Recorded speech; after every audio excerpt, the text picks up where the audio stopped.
Welcome to a YouTube channel class tutorial. आज हम बात करेंगे एबीजी के बारे में। आपको पता ही होगा एबीजी कितनी इम्पोर्टेंट है और किसी भी अगर इमरजेंसी सिचुएशन है तो हम पेशेंट की एबीजी ज़रूर करवाते हैं। तो आज हम बहुत ही इम्पोर्टेंट टॉपिक के बारे में बात करेंगे जो कि है हमारा एबीजी। अब एबीजी होता क्या है? एबीजी है आर्टीरियल ब्लड गैस एनालिसिस। मतलब नॉर्मल क्या है, अगर हमें किसी पेशेंट का सैंपल लेना है, कोई भी टेस्ट कर रहे हैं तो हम वेन से लेते हैं। वेन्स में क्या प्रेजेंट होता है? Deoxygenated blood. पर जब हम आर्टीरियल ब्लड गैस एनालिसिस कर रहे हैं तो हम पेशेंट की आर्टरी से सैंपल लेंगे। अब आपको पता ही होगा आर्टरीज हर जगह प्रेजेंट होती है, जैसे radial artery, ulnar artery, brachial artery, femoral artery. कहीं से भी हम सैंपल लेते हैं और उसकी कंडीशन को, पेशेंट की पेशेंट का इंटरनल एनवायरनमेंट चेक करते हैं कि उसमें कितना तो उसका पीएच है, कितनी CO2 की कंसंट्रेशन है, सब हम चेक करते हैं। अब पता ही होगा आपको कि भाई वेन्स में हमारा डीऑक्सीजनेटेड ब्लड होता है और आर्टरी में ऑक्सीजनेटेड ब्लड है। अब बात करते हैं एबीजी की। एबीजी में मेनली हम 3 चीज़ों पे फोकस करते हैं। फर्स्ट है pH, second PCO2 concentration and third is the bicarbonate ion concentration. अब इनकी नॉर्मल वैल्यू क्या होती है? पीएच ब्लड का नॉर्मल होता है 7.35 टू 7.45 और PCO2 कंसंट्रेशन 35 टू 45 और बाइकार्बोनेट आयन की कंसंट्रेशन 16 टू 22। अब हम कोई भी अगर पेशेंट की एबीजी करवा रहे हैं तो हमें बस 3 चीज़ें असेस करनी है, पीएच, PCO2 और बाइकार्बोनेट आयन। मतलब हम असेस तो और भी सारी चीज़ें करते हैं, पर जो मेन इम्पोर्टेंट है एमरजेंसी सिचुएशन के लिए वो हमारे पास 3 हैं, पीएच, PCO2 और बाइकार्बोनेट आयन कंसंट्रेशन। अब बताते हैं एबीजी में होता क्या है। अगर हम पीएच देख रहे हैं किसी पेशेंट का, नॉर्मल हमें पता लग गया 7.35 टू 7.45। अगर 7.35 से किसकी कंसंट्रेशन कम हो जाती है तो हम उस कंडीशन को बोलेंगे एसिडोसिस। अगर 7.5 से ज़्यादा 4-5 से कंसंट्रेशन ज़्यादा होती है, मतलब पीएच ज़्यादा हो रहा है, तो हम उस कंडीशन को बोलेंगे एल्कलोसिस। ठीक है, अगर पीएच हमारे पास कम है तो एसिडोसिस, अगर पीएच ज़्यादा है तो एल्कलोसिस। देन है बाइकार्बोनेट आयन की कंसंट्रेशन। बाइकार्बोनेट आयन नॉर्मल है 16 टू 22 और बाइकार्बोनेट आयन मतलब मेनली हम मेटाबॉलिक के केस में यूज़ करते हैं। जो बाइकार्बोनेट आयन है वो हमारे किडनी से सिक्रीट होते हैं और बाइकार्बोनेट मेटाबॉलिक के लिए करते हैं। तो मेटाबॉलिक में अगर 16 से कम है बाइकार्बोनेट आयन की कंसंट्रेशन तो मेटाबॉलिक, और 22 है तो भी मेटाबॉलिक। पर क्या? मेटाबॉलिक एसिडोसिस अगर कम है, अगर ज़्यादा है तो मेटाबॉलिक एल्कलोसिस। अब जो ये पीएच और बाइकार्बोनेट आयन है, पीएच और बाइकार्बोनेट आयन ये हमेशा डायरेक्टली प्रोपोर्शनल होते हैं। अगर पीएच किसी पेशेंट का कम होएगा और बाइकार्बोनेट भी कम होएंगे तो कंडीशन होएगी मेटाबॉलिक एसिडोसिस। ओके, अगर पीएच ज़्यादा होएगा और बाइकार्बोनेट आयन भी ज़्यादा होंगे तो बोलेंगे हम मेटाबॉलिक एल्कलोसिस। ओके, अब अगली बात आती है PCO2 की। PCO2 का नॉर्मल लेवल हमें पता है 35 टू 45 होता है, पर हम PCO2 किसके लिए मेज़र करते हैं? रेस्पिरेटरी के लिए। ठीक है, अब रेस्पिरेटरी में 2 चीज़ें आती है। अब जो पीएच है हमारा, हमें पता है बाइकार्बोनेट आयन है उसके तो डायरेक्टली प्रोपोर्शनल है, पर जो ये PCO2 है इसके इन्वर्सली प्रोपोर्शनल है। Inversely proportional. अब जैसे PCO2 की वैल्यू है 35 टू 45, अगर PCO2 की वैल्यू कम होएगी तो होएगी रेस्पिरेटरी एल्कलोसिस, अगर ज़्यादा होएगी रेस्पिरेटरी एसिडोसिस। अगर हम नॉर्मली देखें, नॉर्मली क्या होना चाहिए था कि अगर PCO2 का लेवल कम होना है तो हमें एसिडोसिस की तरफ जाना चाहिए था, अगर ज़्यादा होना है तो एल्कलोसिस की तरफ जाना चाहिए था। पर इस केस में PCO2 के केस में अपोजिट चलता है। PCO2 हमेशा इससे अपोजिट चलता है कि पीएच डायरेक्टली प्रोपोर्शनल है और ये PCO2 है इन्वर्सली प्रोपोर्शनल है। अब जब भी PCO2 की कंसंट्रेशन ज़्यादा होएगी और पीएच की कंसंट्रेशन कम होएगी तो हम उस कंडीशन को बोलेंगे रेस्पिरेटरी एसिडोसिस। ठीक है, अब नेक्स्ट बात आती है। अब हमें इतना पता लग गया कि हम रेस्पिरेटरी किसको बोलेंगे और मेटाबॉलिक किसको बोलेंगे और एसिडोसिस किसको बोलेंगे, एल्कलोसिस किसको बोलेंगे।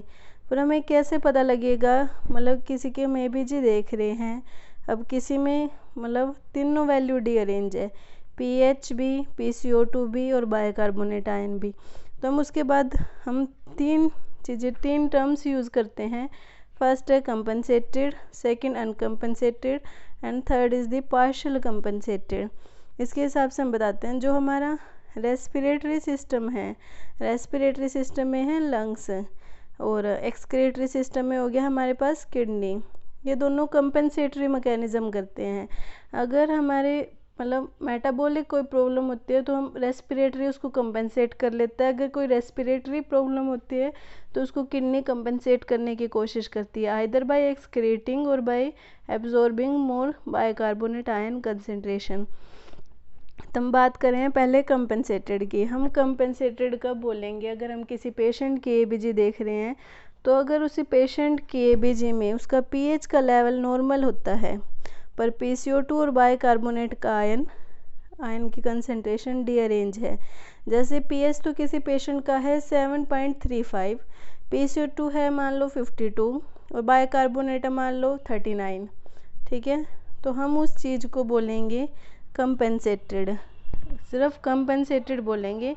उसके बाद हम कंडीशन देख लेंगे कि कंपनसेटेड रेस्पिरेटरी है या मेटाबॉलिक है, एसिडोसिस है या फिर एल्कलोसिस है। उसके अकॉर्डिंग कि किस में ज़्यादा डिफरेंस हो रहा है, रेस्पिरेटरी में ज़्यादा डिफरेंस आ रहा है या फिर मेटाबॉलिक में ज़्यादा डिफरेंस आ रहा है।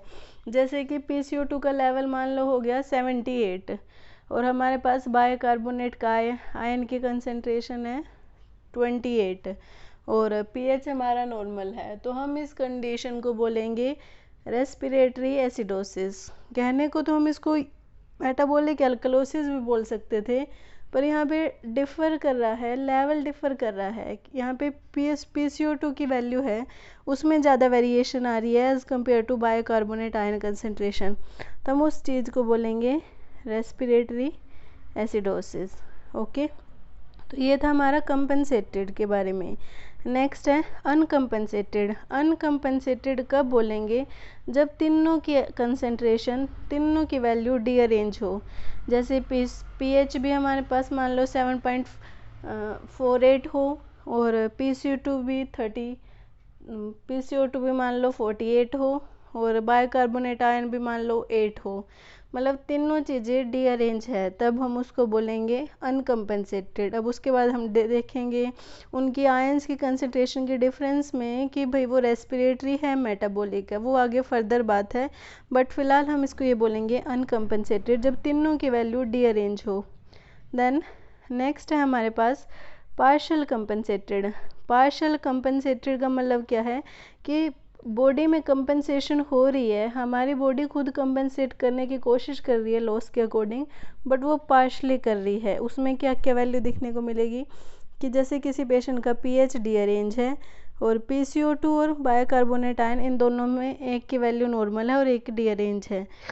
जैसे pH हो गया हमारा 7.26, बाइकार्बोनेट हो गया 8 हो गया बाइकार्बोनेट और PCO2 हो गया 35, तो हम इस चीज़ को बोलेंगे पार्शली कंपनसेटेड मेटाबॉलिक एसिडोसिस।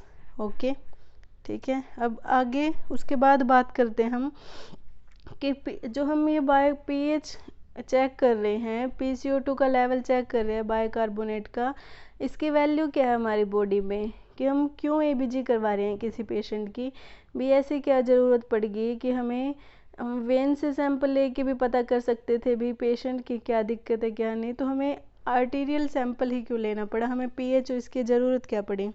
तो उसके बाद हम अभी बात करेंगे कि भाई इनकी वैल्यू के ऊपर क्या डिपेंड करता है। जैसे कि PCO2 का बताया मैंने, PCO2 का नॉर्मल लेवल हमें पता था 35 to 45, अगर ज़्यादा हो जाता है तो मतलब ये चली जाती है रेस्पिरेटरी एसिडोसिस में। जो मेनली पेशेंट आते हैं हॉस्पिटल्स में उनमें ना एसिडोसिस के फीचर ज़्यादा मिलते हैं, एल्कलोसिस फिर भी कंपनसेट हो जाती है। मेनली जो पेशेंट हैं वो हमें एसिडोसिस के मिलते हैं और हमें एसिडोसिस के लिए इमरजेंसी ट्रीटमेंट करना पड़ता है। तो अगर पेशेंट हमारे पास PCO2 जिसका लेवल ज़्यादा है, मतलब CO2 जैसे कि मान लो किसी पेशेंट की 98 आ गई CO2, मतलब CO2 रिटेंशन का पेशेंट है, तो उससे हम क्या बताएंगे क्या एक्सप्लेन करेंगे कि अगर PCO2 का लेवल ज़्यादा है, मतलब वो पेशेंट अनेबल है, मतलब इतना अच्छे से सांस नहीं ले पा रहा कि भाई वो अपनी CO2 को बाहर निकाल दे, उसके लंग्स इतने अच्छे से काम नहीं कर रहे, may be respiratory infection like COPD और न्यूमोनाइटिस और मे बी अदर कॉज उसकी वजह से। तो हमें ऐसा क्या करना पड़ेगा, इंटरवेंशन क्या करेंगे कि हम जो उसकी बॉडी में CO2 रिटेंशन ज़्यादा हो रही है। अब पता है CO2 हमारी बॉडी के लिए डेंजरस है, अगर ज़्यादा अमाउंट में है तो 45 से अबव हो जाते हैं तो डेंजरस है। तो हम उसको करेक्ट करने के लिए क्या बोलेंगे, फर्स्टली तो हम उसको बोलेंगे ऑक्सीजन थेरेपी देंगे, O2 लगा देंगे उस पेशेंट के, और देन बोलेंगे उसको हम डीप ब्रीथिंग थेरेपी के लिए, क्योंकि वो जितना डीप ब्रीथ करेगा उतनी उसकी एल्वुलाई इन्फ्लेट करेंगी और CO2 बाहर निकलेगी, एक गैस एक्सचेंज अच्छा होएगा। डीप ब्रीदिंग के लिए बोलेंगे, स्पायरोमेट्री के लिए बोलेंगे। Spirometry is also a type of deep breathing exercise, तो इसलिए हम spirometry. And then last is the BiPAP. BiPAP उन पेशेंट के लिए यूज़ होता है जैसे कि पेशेंट आ गया हमारे पास लंग फाइब्रोसिस का या COPD, CO2 नार्कोसिस, मतलब पेशेंट एक्सेल ही नहीं कर पा रहा, CO2 कंसनट्रेशन उसमें ज़्यादा है, वो उसका अपना प्रेशर नहीं है उस जिससे वो निकाल ले, तो हम बाईपैप देंगे। बाईपैप क्या करेगा कि उसको प्रेशर देगा, एक एनर्जी प्रोवाइड करेगा पेशेंट को कि वो उसकी CO2 की कंसनट्रेशन है उसको बाहर निकाल सके। ओके, तो ये था हमारा PCO2 की अगर ज़्यादा हो जाती है मतलब रेस्पिरेटरी एसिडोसिस, जो कि एक मतलब इमरजेंसी सिचुएशन है जिसे हमें जल्दी हैंडल करना होता है, क्योंकि अगर CO2 की कंसनट्रेशन ज़्यादा हो जाती है तो पेशेंट शोक में जा सकता है, डैमेज मतलब टिश्यूज़ डैमेज हो सकते हैं। ठीक है, नेक्स्ट है हमारे पास अगर PCO2 की कंसनट्रेशन कम हो जाती है। वैसे ये एल्कलोसिस वाली कंडीशन इतनी इंपॉर्टेंट नहीं होती जितनी हमारे पास एसिडोसिस की कंडीशन इंपॉर्टेंट होती है। अगर पेशेंट के अंदर CO2 का लेवल कम है, मतलब उसके अंदर O2 का लेवल कम है, तो हम उसको सिंपल रेस्ट पे छोड़ देते हैं। उसको हम कोई O2 थेरेपी नहीं देंगे, क्योंकि अगर O2 थेरेपी देंगे तो जितनी उसके अंदर CO2 है वो भी बाहर निकल जाएगी।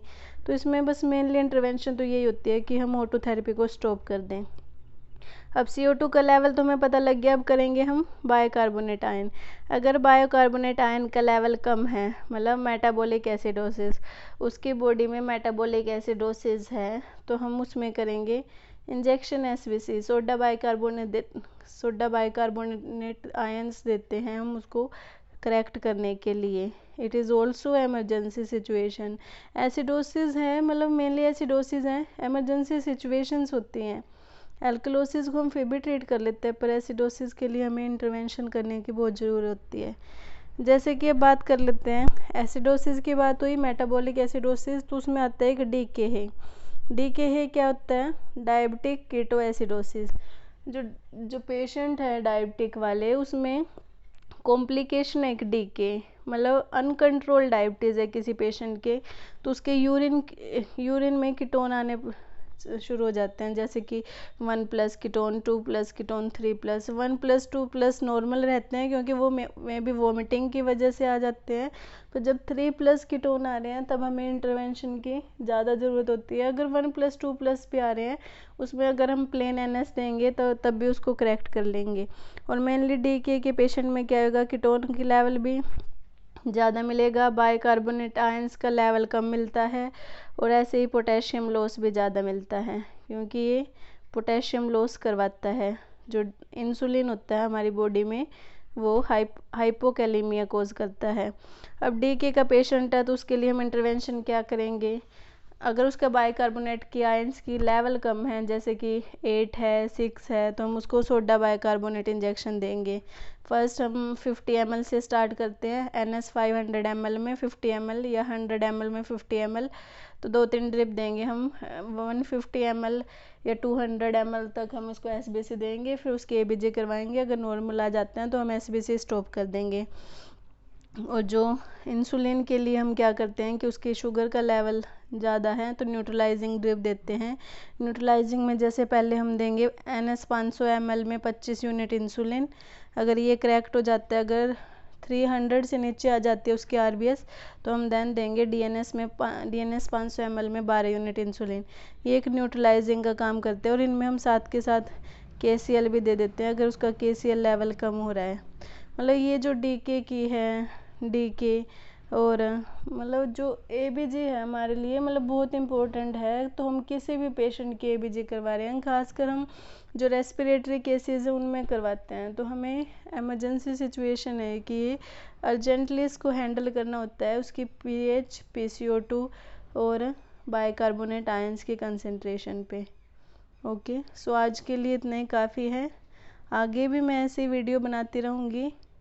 Please support me, please like, share and subscribe our YouTube channel Class Tutorial. Thank you very much.